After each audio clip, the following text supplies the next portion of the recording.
Alam mo kung ano na lang ang pinanghahawakan ni Buday? Buday?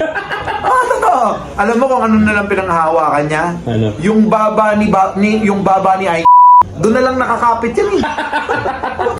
Totoo. Yun na lang ang pinangkakapitan. Oo. Ni Buday. Kapag ka wala si ay, wala na yan. Lalo na nanginig yan. Oh? Oo. Kaya pala to the rest si Super Ate ngayon.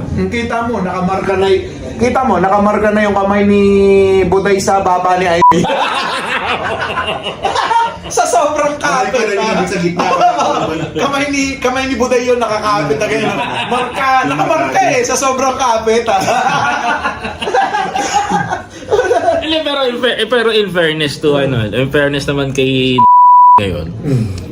Parang pinapakita niya na lang sa tao. Kung mahina yung tao, mahina umintindi yung tao, pinapakita niya na wala akong pakialam dyan sa impeachment. Magba-birthday na lang ako sa Netherlands.